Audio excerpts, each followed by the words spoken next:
Good morning friends, शुभदास ब्लॉगमध्ये सगळ्यांचे स्वागत आहे। कसे आहेत सगळेजण मस्त आणि स्वस्तच असतात।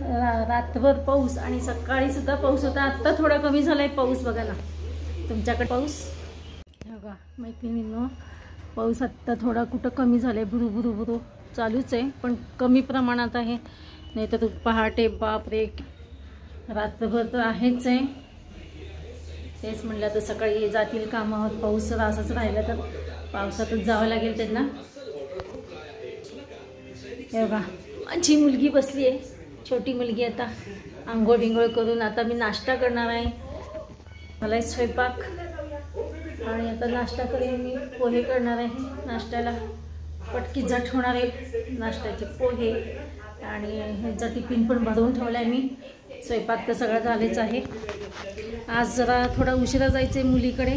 काल मी 8:30 वाजताच गेले होते लेकीकडे माझ्या, का तर तिला जायचं होतं ड्युटीला, कामाला, ऑफिसला जायचं होतं। तसं वर्क फ्रॉम होमच तिचं काम असतं, पण आठवड्यातनं तर 3 दिवस जायचं असं, त्याच्यामुळे मग ती काल एकच दिवस गेलेली। छोटं बाळ होतं, छोटं बाळ आहे म्हणून तिने तसं सांगितलं होतं ऑफिसमध्ये की मी आठवड्यातनं एकच दिवस येईन। त्याप्रमाणे ती काल गेली पावसात। काल तर प्रचंड पाऊस होता। मी भाजी टाकली ना, भाजी झाली का बघते मी। यांना डब्यात त्यांच्यासाठी कोबी दिली आणि आम्हाला केली काकडीची भाजी। तुम्ही करता का नाही माहीत नाही, पण आम्ही तर नेहमी करत असतो काकडीची भाजी। छान लागते, नुसती तेलामध्ये परतून तिखट मीठ घातलं ना, साखर थोडीशी घातली तर खूप सुंदर लागते भाजी, काकडीची भाजी। 2 काकड्या होत्या, वाया न झालं होतं, म्हटलं चला भाजी तर करूया। आता मी यांना इकडं पोहे भिजवून ठेवलेत मी आणि आता ग्लासमध्ये दूध, मिस्टरना ग्लासमध्ये दूध नाश्त्यानंतर देत असते, तर ते काढून ठेवलं आहे आणि ग्लासमध्ये टाकून ठेवलेलं आहे याच्यामध्ये। आणि चमचा पण टाकते त्याच्यामध्ये, कारण का साखर विरघळायला पाहिजे ना। आणि त्यांचं टिफिन पण मी त्यांच्या पिशवीमध्ये, पिशवी कुठे गेली इथली ठेवली बघा, या पिशवीत घालून ठेवलेलं आहे। आता मी पहिला कांदा चिरते, नाश्ता करते। आणि कसं असतं, हे आंघोळीला गेल्यानंतरच मी नाश्ता करते, त्यांना लागतो गरम गरम नाश्ता। म्हणजे आंघोळीवरनं बाहेर आले की लगे नाश्ता लागतो, गार आधीच करून ठेवलेलं चालत नाही, त्यामुळे मी हे आंघोळीला गेल्यानंतरच नाश्ता करत असते। असो माहिती मग मी आता पोह्यासाठी मी कांदा चिरून घेते पहिला।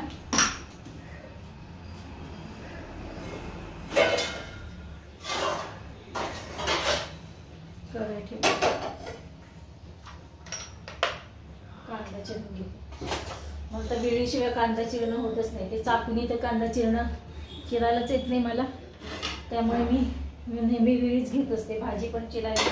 आणि खाली बसून चिरणं जमत नाही, कट्ट्यावर असं उभा राहूनच कांदा चिरत असते।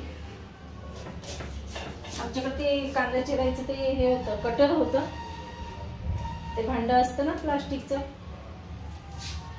कटर म्हणतात ना, ते छान कांदा चिरलं जायचं। पटदिशी 2-4 कांद्याचे काप केले, त्यात टाकले तर असं ओढले की पट चिरलं जायचं।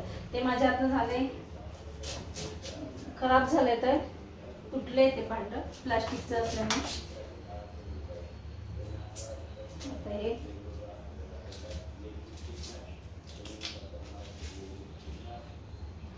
कांदा धुवून घ्यावा लागतो, काळं काळं काय असतं कुणास ठाऊक। चला तुम्ही चालले काय आंघोळीला? नाही जावं म्हणजे मला नाश्ता करता येईल। कांदा किती तिखट आहे,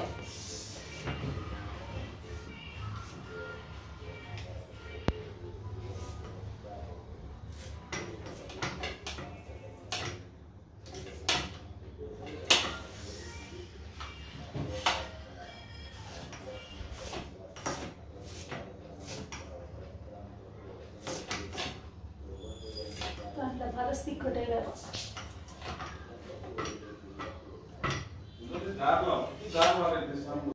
झालं कांदा चिरणं.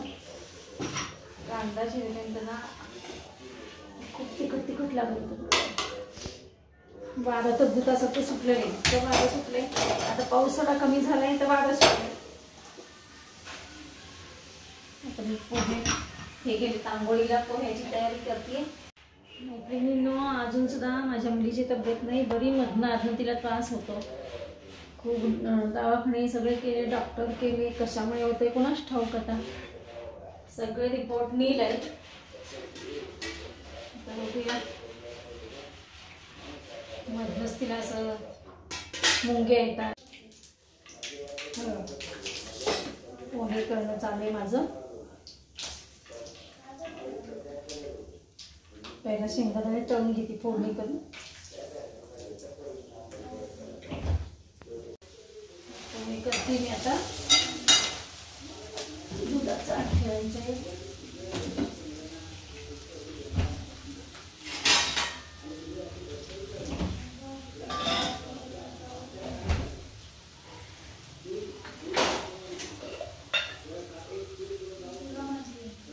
मीठ मी कांद्यावरच टाकते. कांदा परततानाच टाकते म्हणजे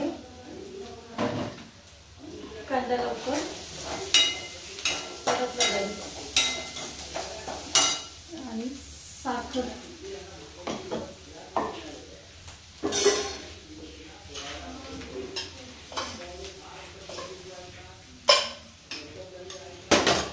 चल पाजूबाई नाश्ता देते बाळा.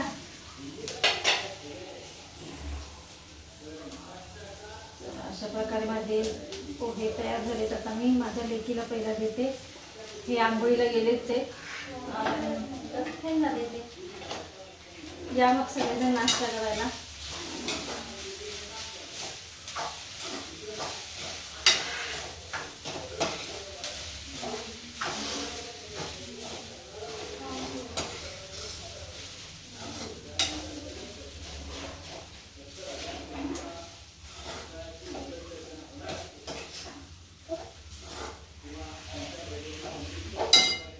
या सगळेजण नाश्ता करायला. आज गोड्याचा फोन नाही आला. किती वाजले आपण? चला आता जायचंच आहे पिल्लूकडे. सापडली पापडी. कुठल्या तर डब्यात ठेवत असते आणि मग विसरलं जातं. थोडा लिंबाचा रस टाकते याच्यामध्ये पोह्यामध्ये.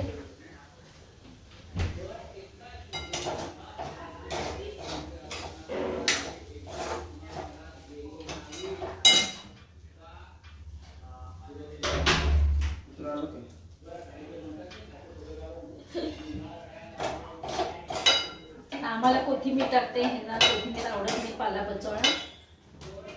आम्हाला टाकते कोथिंबीर.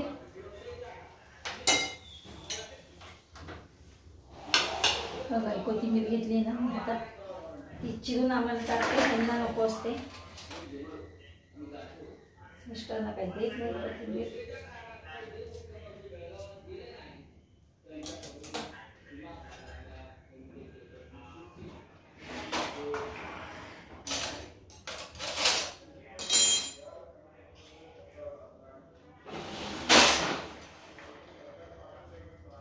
अशा प्रकारे आम्हाला कोथिंबीर त्याच्यात टाकून घेतलेली आहे. आणि तू येणारच का दुपारी? छत्रीत घेऊन जाते तुला मी. काय अगं मी मध्ये जाते ना. हे बारीक आहे. चला येऊ का? चला निघाले तर माझ्या लेकीकडे. हो मेसेज आओ. माझं कॉर्ड्स घेते. म्हणजे कॉर्ड्स द्या. खूपच लांब घर असल्यामुळे काही नाही का हे मला म्हणतात की चेष्टा करतात. इथल्या इथं घर आहे तिचं. इकडे एक पाऊल ठेवलं आणि तिकडे एक पाऊल ठेवलं तरी लगे घर येईल असं आहे. चला भेटूया. निघाले मी आता म्हणजे लेकीकडे. काय म्हणले? काय झालं गुंडीत? हा 1 मिनिट थांबा. चला मी 2 मिनिटं थांबले. जी बटणं लावून दिली शर्टची. काय तर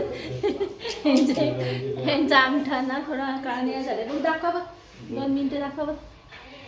काळनिळा झालेला आहे. काल जरा गाडीमध्ये अडकलेला होता, चेंगरलेला होता. चला आता भेटूया नवीन अशाच ब्लॉगमध्ये. तोपर्यंत बाय बाय, टेक केअर.